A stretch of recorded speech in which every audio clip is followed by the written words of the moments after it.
Hey everyone, Speedbird here. Just want to let you know before you start watching this video game video that the speedrun contained within does have a lot of flashing lights. And so if you're susceptible to that kind of thing, maybe this is the one that you should sit out. But anyway, I'm going to get into the video now and enjoy.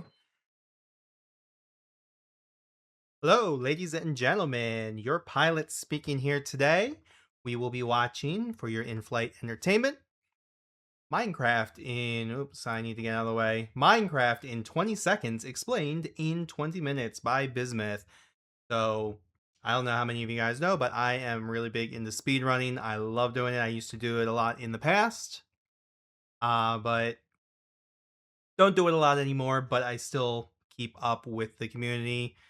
And this is one that I have been keeping on the back burner for a while, waiting until I got back into streaming and could watch it. Um, yeah, so this is about a task. I think Bismuth is going to explain it, but just in case he doesn't, a task is tool assisted. It doesn't mean it's a real speed run. It's just showing what the limits are. And apparently, the limit for Minecraft, at least 2 years ago, was to beat it in 20 seconds. And we're going to take 60 times that amount to figure out how it was done. I'm over on this side today because the timer is in the lower right where I usually am. Yeah, let's get into the video and learn about all the craziness. Here is Minecraft beaten in 20 seconds.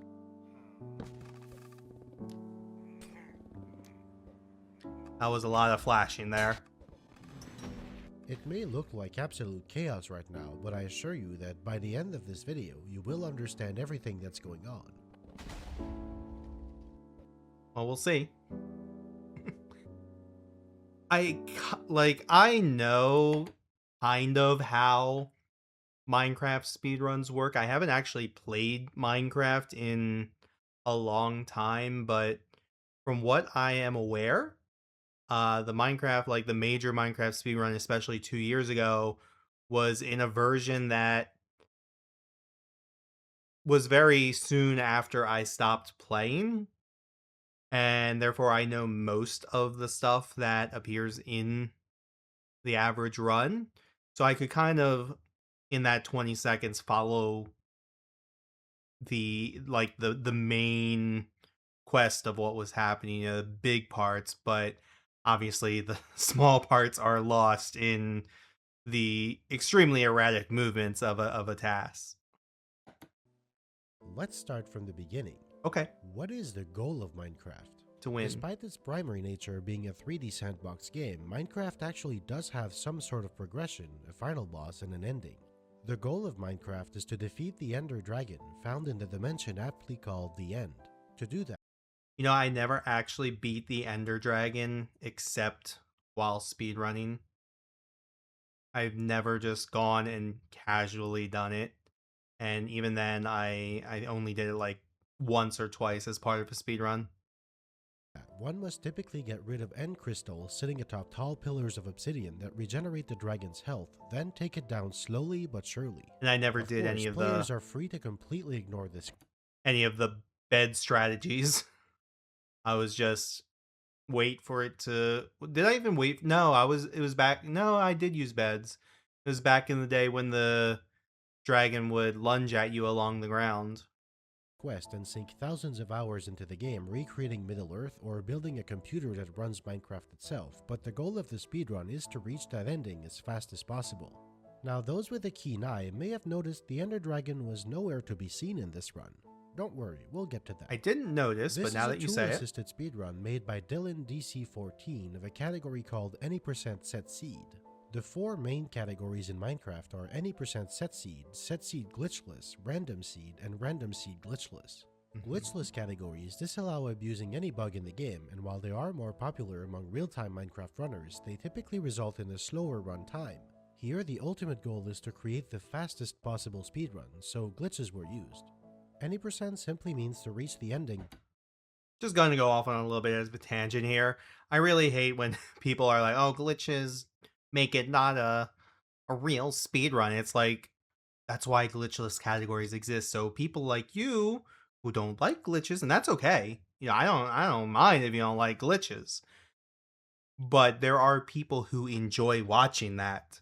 So don't put down those people when all you have to do is watch the glitchless category. And if it is a game where there is no glitchless category, dude, run the game yourself. Nothing is stopping you from making that category real.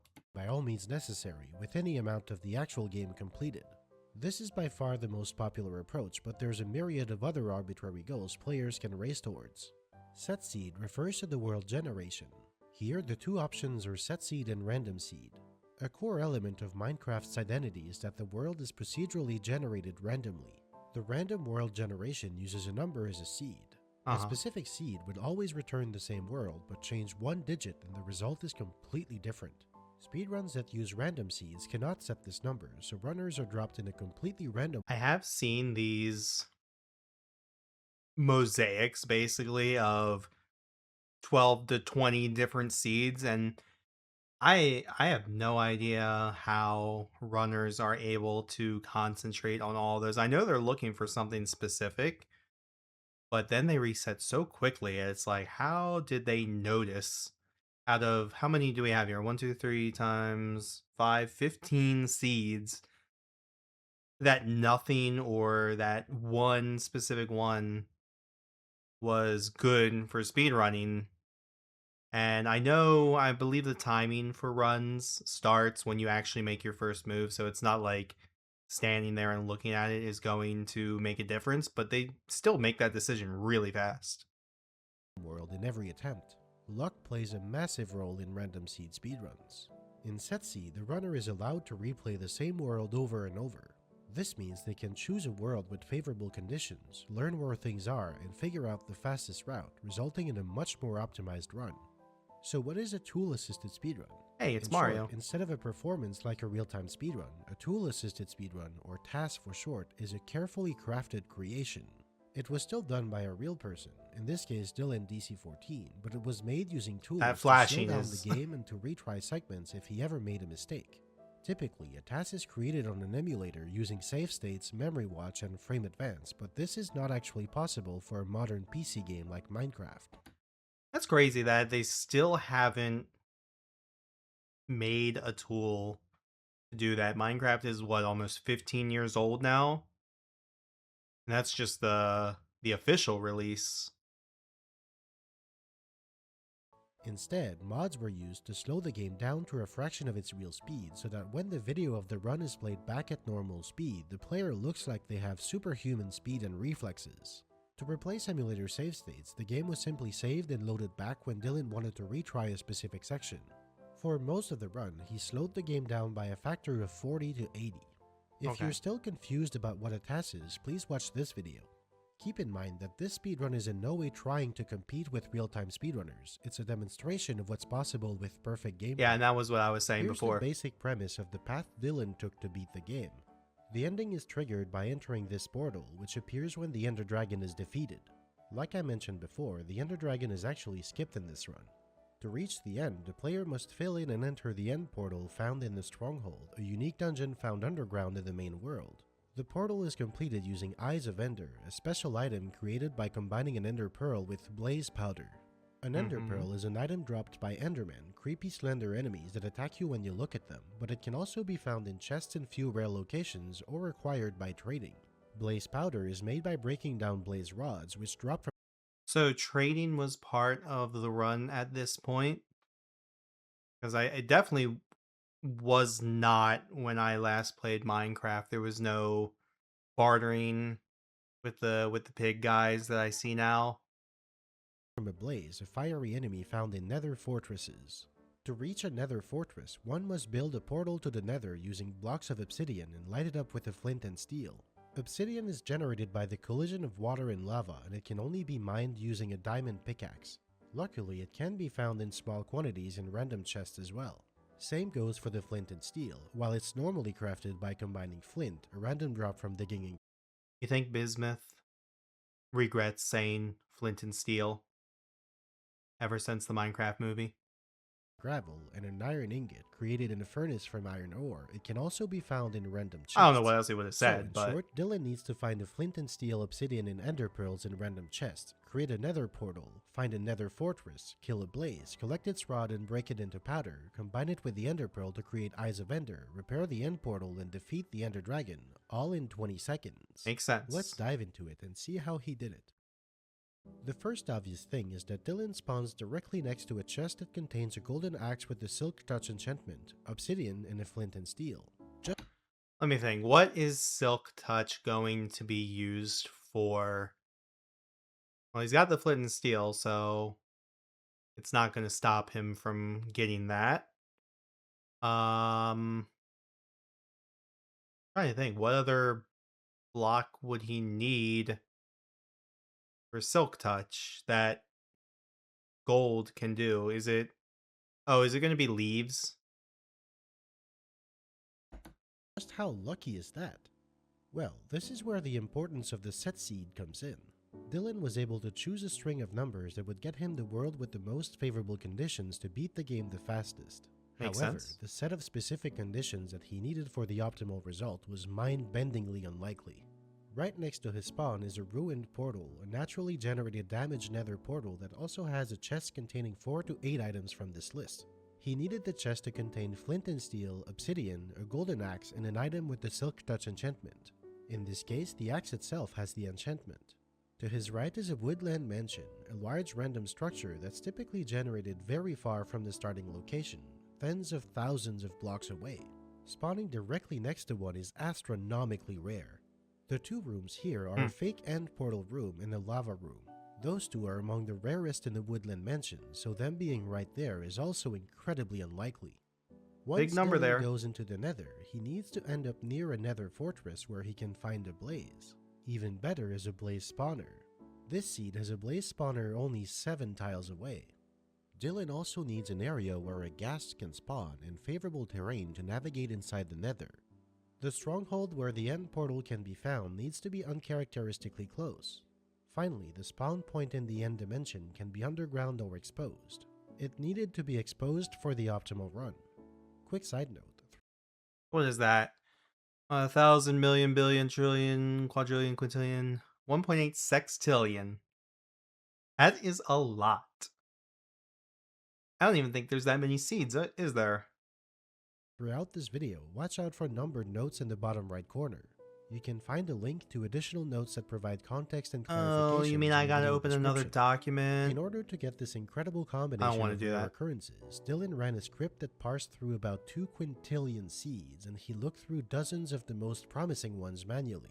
Yeah, like 2 quintillion seeds is one, like almost 1/1000th of that large number.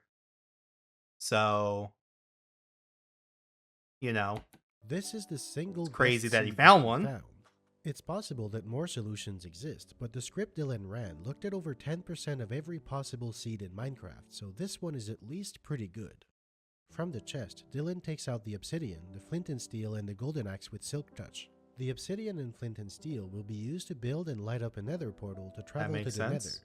Dylan gets the golden axe so he can break down the wooden walls of the woodland mansion as quickly as possible. Golden tools have the fastest base gathering speed in the game, even better than diamond tools, but their garbage durability makes them very rarely worth using. This is one of those cases because Dylan doesn't need the durability, only raw speed. He needs the Silk Touch enchantment to gather glass for later. Okay, The it's first room he glass. breaks into is a fake end portal room. It's made to look like the end portal room, but instead the structure is made of wool and there's a trapped chest. When the chest is opened, the TNT next to it goes off, breaking infested cobblestone blocks that release silverfish enemies. The chest always contains 2 ender pearls, which is perfect because Dylan needs those. First off, he breaks a block in the wall while climbing to the chest to allow him to go into the next room over afterwards. I don't even There's a think you noticeable can cut reach here that because far. Dylan saved and reloaded the world. Minecraft speedruns are usually measured using the in-game time, which removes all variability from loading screens and other factors. As such, any time spent paused, loading, or outside the game doesn't count, but time spent crafting or looking inside a chest does. Only the time where the game is actually running was kept for this task, so transitions like loading screens or quitting and reloading the save are completely removed. There will be more of these cuts throughout the run, but this one is perhaps the most obvious. Dylan first breaks one TNT block, then he picks up the ender pearls from the trapped chest, which activates the other TNT. Okay, and I know he kind of explained the trap chest before, but yeah, when I was watching him go over this room right after showing the run, I was like, "Huh, how did the TNT get activated?" That was just a trap chest. Cool. TNT takes 4 seconds before blowing up, which gives enough time to get out of the way. The explosion will actually be useful later. Dylan then immediately puts the pearls back in the chest along with his obsidian and a block of wood he picked up along the way. Why? Because with a sprinkle of magic, as soon as he reopens the chest, the items are both in the chest and still Okay, in so his it's a inventory, dupe glitch. effectively doubling them. Crazy to do a dupe glitch on a chest that's about to explode. How does that happen? The answer is very simple. The game saves the state of chests and your inventory independently of each other. Mm-hmm. After Dylan puts the items in the chest inventory is saved, but his inventory isn't saved yet. Then, by quitting and reloading the world, he can reload the inventory state from before he put in the items and the chest state from after he put them in, resulting in the items being both on him and in the chest. But the game is not that dumb. Whenever you quit the game, either through the menu or by force quitting using Alt F4, it will save your inventory.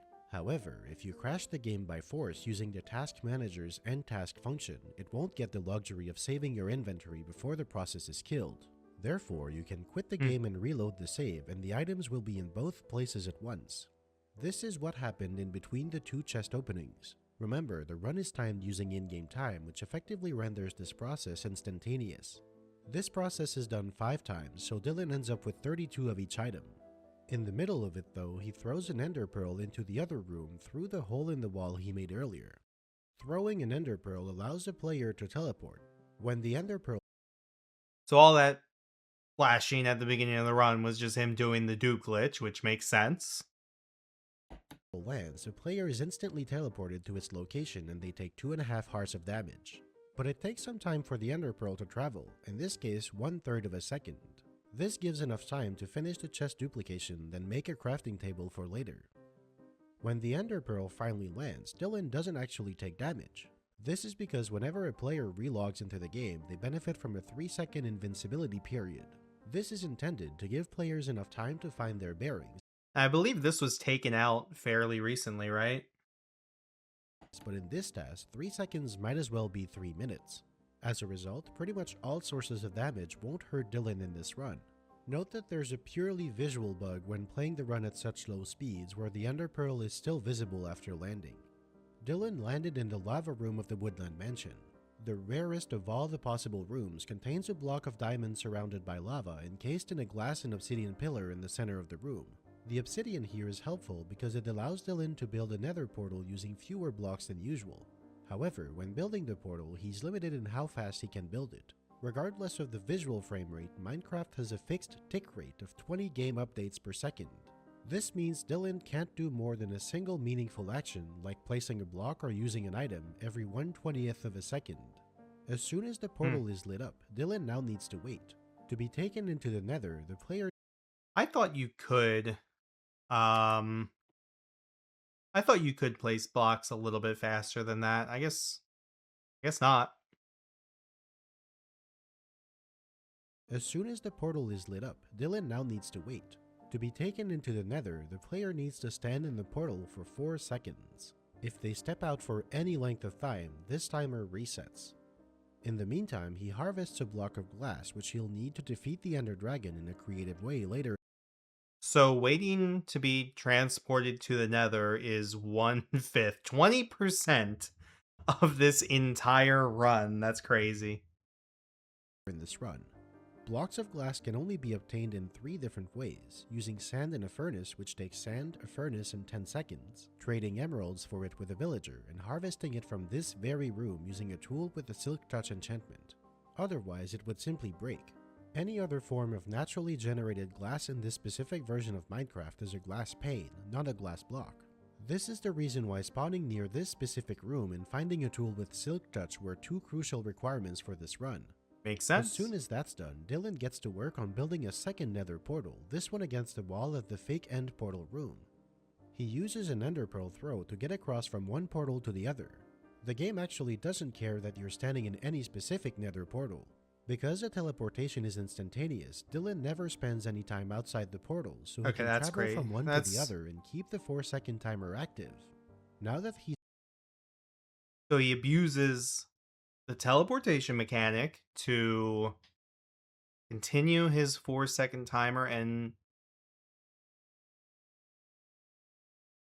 I'm trying to think. Okay, so he builds the portal against the glass frame, and that portal is only going to be used to start the 4-second timer. It's not actually used to teleport to the nether.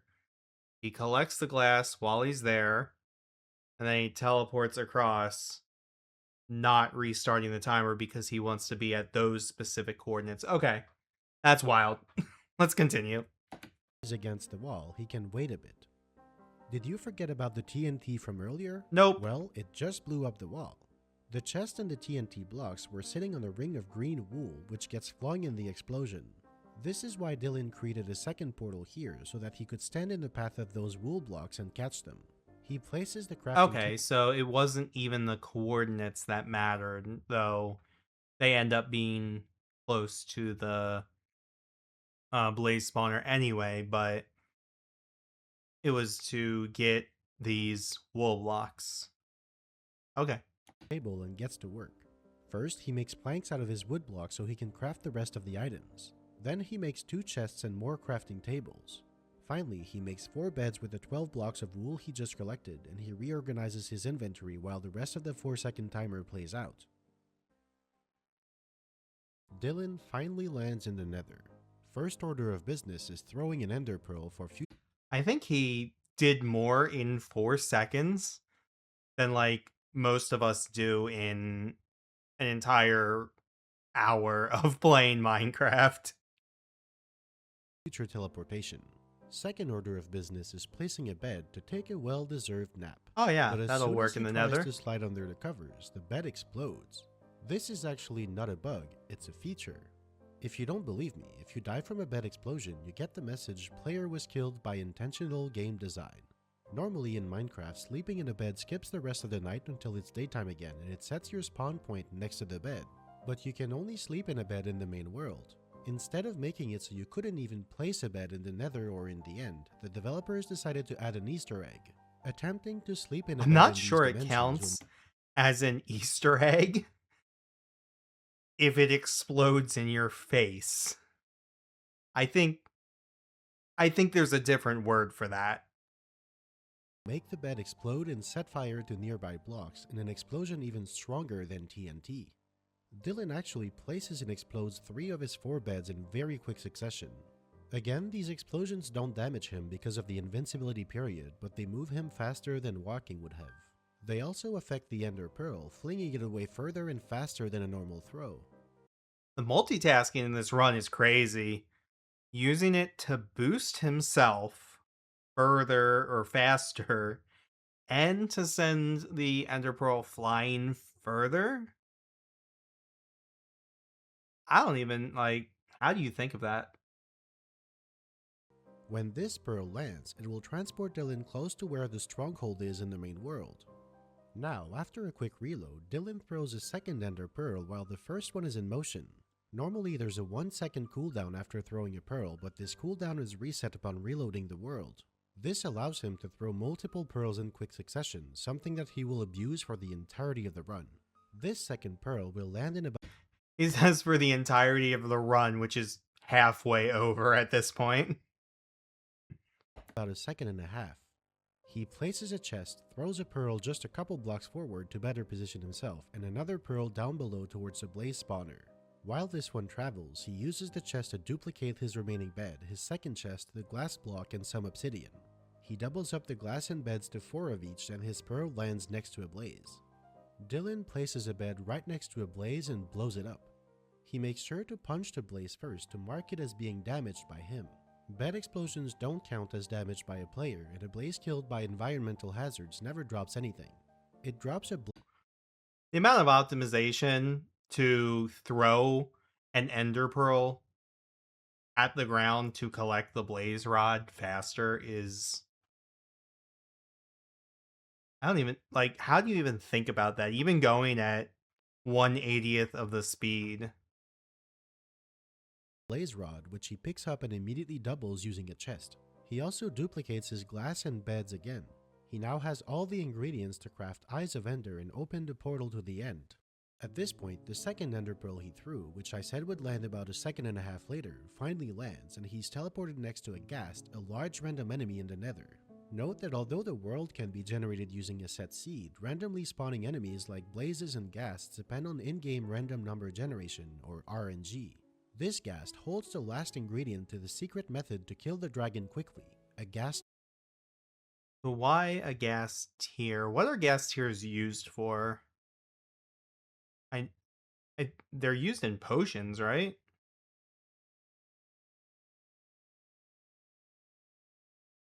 I don't know what else they're used in. Tier. Dylan blows it up with the bed, then he quickly repositions with an Ender Pearl, places down a crafting table in a chest, and gets to work. He doubles his blades rod twice to get to 8, turns them into 16 blaze powders, combines 13 of them with Ender Pearls to make Eyes of Ender, and he uses one of those eyes, 7 glass blocks, and the gas tier he just obtained to create an End Crystal. End crystal, huh? What is that going to be used for? Because the Ender Dragon doesn't even spawn, and I know end crystals are used to spawn the dragon. So, but don't they have to be placed around the portal that exits the end? But even that, like you're spawning the dragon, you're not despawning it. Crystals are the objects that heal the Ender Dragon in the end, but they also serve another purpose. When crafted and placed in a particular arrangement, they can be used to spawn or respawn the Ender Dragon. This is the key to the strategy to defeat the dragon quickly. After creating all of these items, Dylan does a bit He's of just going to inventory ignore it management for and now. warps again. This is when the first Ender Pearl he threw when he entered the Nether finally lands. In order, the first pearl traveled the furthest and the longest, then the second landed near the ghast, and the short throw to the blaze spawner below him landed first. Dylan now builds another nether portal. In 4 seconds he will return home, but this time to a new location. Portals between the main world and the nether are linked to each other at the same relative position. However, the nether is 8 times smaller than the main world.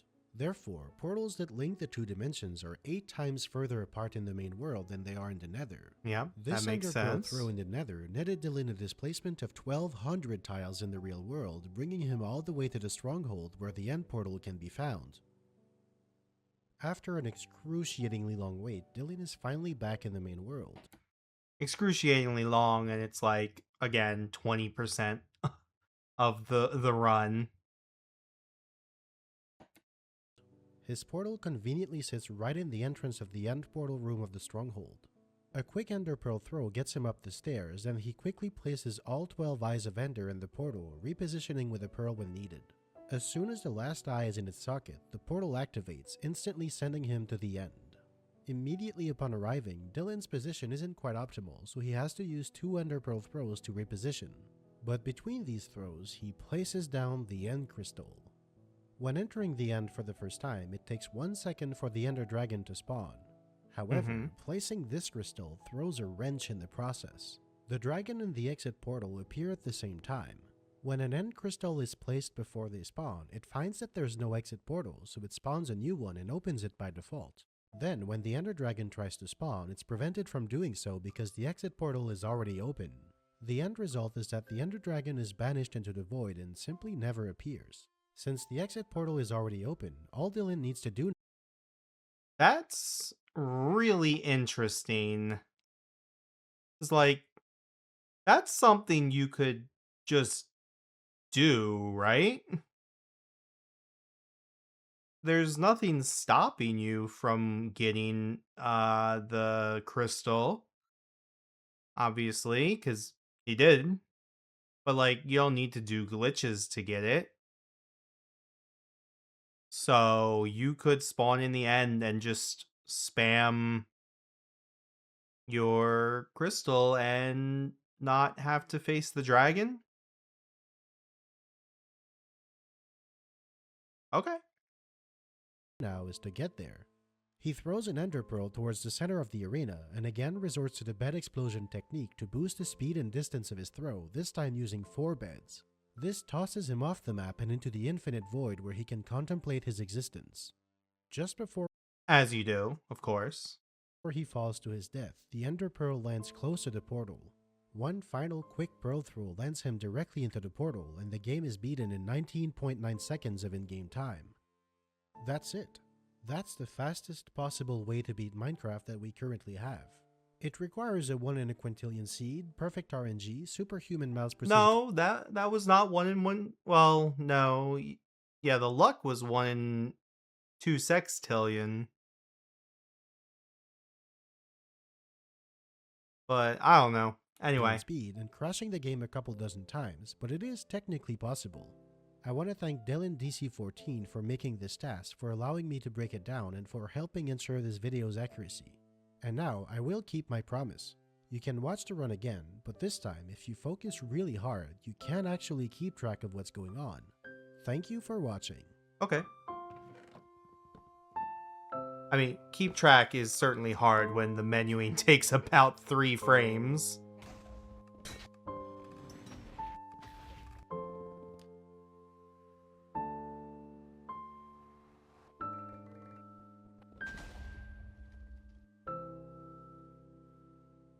And yeah, like half of the run is spent in the 2 portals and waiting for the ender pearl at the end to hit. I don't even know what to say anymore. Like, speedrunning's so good. I love it. It's so much fun. But there's just some crazy things here. Anyway, if you enjoyed the video, please, please, please go subscribe to. Let me move myself out. Oh, that's not the right one. There we go. Subscribe to Bismuth.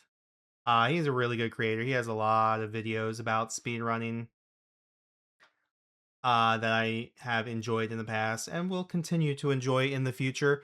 If you like this content, please let me know in the comments. Give me a like, give me a subscribe, all that good stuff.